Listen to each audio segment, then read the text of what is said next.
La palabra mágica plástico proviene del griego plásticos, que significa simplemente moldear o dar forma. La necesidad de moldear y mejorar los materiales de la naturaleza es tan antigua como el hombre. El bronce, una mezcla de hierro y estaño que puede moldearse sometiéndolo al calor, fue, de algún modo, uno de los primeros plásticos. Pero fue la revolución industrial del siglo XIX la que estimuló la creación de plásticos y creó una enorme demanda de materiales que pudieran manipularse y moldearse fácilmente. En el siglo XIX se quería desarrollar el marfil artificial. A mitad de siglo, el elefante africano estaba en peligro de extinción debido al exterminio que sufría por parte de los cazadores, quienes buscaban sus colmillos para convertirlos en bolas de billar. Alexander Parkes, un inventor inglés, descubrió un tipo de plástico parecido al marfil, al que llamó parkesina, y que ganó una medalla de bronce en la Exposición Universal de Londres de 1862. Parkes descubrió que la celulosa, las fibras vegetales de la madera y el algodón, mezcladas con ácido nítrico y un agente solvente o disolvente, se endurecían y al calentarse formaban un material ligero, fuerte y moldeable. Este medallón tan hábilmente trabajado está hecho de parkesina, al igual que este bastón tallado y estas molduras decorativas.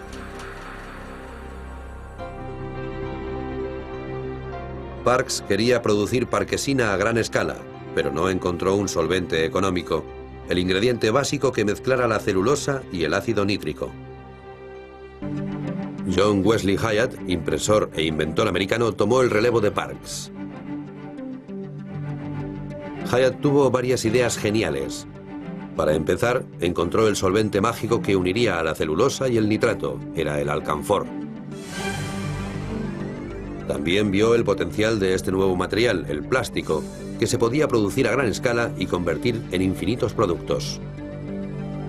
Y aún más importante, fue quien fundó las bases en las que se asentaría la nueva industria del plástico. Para ello, y valiéndose de sus extensos conocimientos de mecánica, diseñó y construyó muchas de las máquinas necesarias para manufacturar y moldear el plástico. Puesto que la celulosa era su ingrediente principal, Hyatt llamó celuloide al nuevo material. El celuloide acabaría convertido en 25.000 objetos distintos. El primero, la dentadura postiza, fue una alternativa a otras dentaduras de goma que resultaban más caras. Pero el celuloide despegó de verdad cuando a Hyatt se le ocurrió crear cuellos y puños de camisa postizos e impermeables.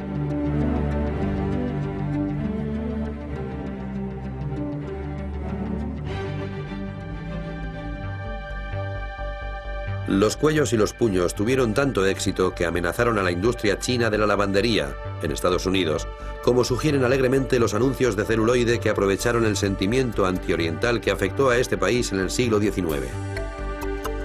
Otro producto importante hecho de celuloide, el corsé, se fabricaba con ballenas de celuloide que se vendían como inoxidables y resistentes al sudor. Por encima de todo, el celuloide se conocía como el gran imitador, el primer material creado por el hombre que podía copiar materiales naturales considerados de lujo como el marfil, las conchas de tortuga o el hueso. Las imitaciones de Hyatt eran extraordinarias.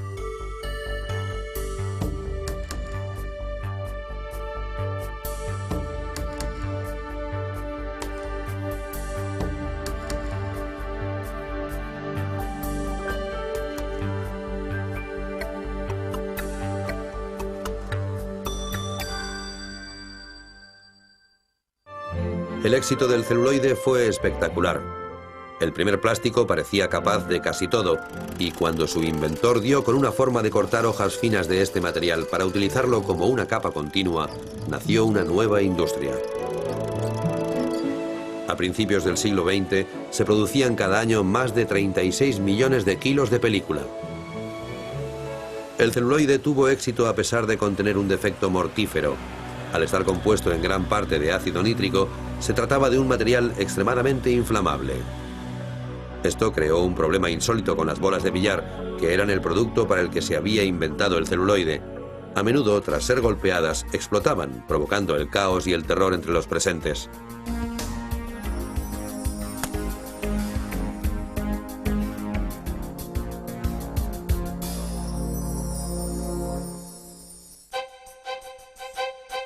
En 1872, el químico alemán Adolf von Baeyer mezcló fenol y formaldehído. Los puso en el tubo de ensayo y al cabo de poco se desbordaron en una llama gaseosa. Y entonces sucedió lo que los químicos llaman la reacción fenol-formaldehído. Se mezclaron y formaron una masa pegajosa y viscosa que no servía para nada. O por lo menos no servía para nada hasta que apareció Leo Baekeland, un brillante químico e inventor estadounidense que acabaría siendo considerado el padre de los plásticos modernos. Baekeland estudió la reacción fenol-formaldehído y observó que la sustancia pegajosa se volvía dura al calentarla y que tomaba la forma del continente en el que se hallaba. Sin embargo, la reacción fenol-formaldehído tenía un grave problema. Al calentarlos, los productos químicos emitían un gas que hacía que se solidificaran en una masa espumosa que se desmigajaba fácilmente. Como Hyatt se vio obligado a diseñar una forma efectiva de procesar el material.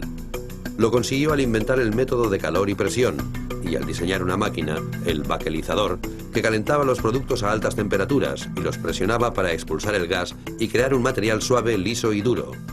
A este material, descubierto en 1907, lo llamó bakelita.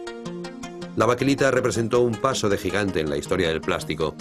A diferencia del celuloide, que se componía básicamente de algodón y madera descompuestos, la bakelita era fruto del tubo de ensayo y no tenía analogía en la naturaleza. Cuando el fenol y el formaldehído reaccionaban al calor, formaban moléculas que no habían producido hasta entonces miles de millones de años de evolución.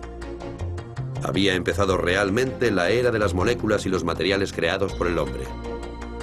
Además, la bakelita dio origen a una nueva y extensa categoría de plásticos, los termoplásticos, que eran duros, resistentes, antiinflamables y prácticamente irrompibles, además de conservar indefinidamente su forma una vez moldeados. La bakelita, el material de los 1000 usos, permitió fabricar teléfonos, cámaras, relojes, radios, joyas y sí, bolas de billar que no explotaban. Tras la Primera Guerra Mundial, la bakelita fue considerada por los diseñadores como el material de su era, no porque imitara de forma efectiva los materiales tradicionales, sino porque era artificial, es decir, no natural. Las fibras artificiales llegaron en 1939 de la mano de Wallace Carothers y la empresa DuPont, que buscaban un sustituto para la seda natural.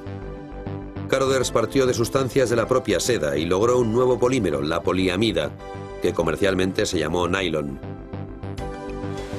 A principios de siglo se desarrolló en Francia un material semisintético creado de celulosa tratada químicamente llamado rayón.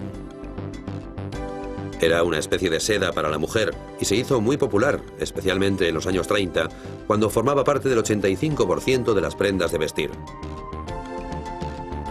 No obstante, el rayón tendía a deformarse, a pegarse a la piel e incluso a disolverse. En 1927, la empresa DuPont inició la investigación secreta de un nuevo tejido llamado Fibra 66.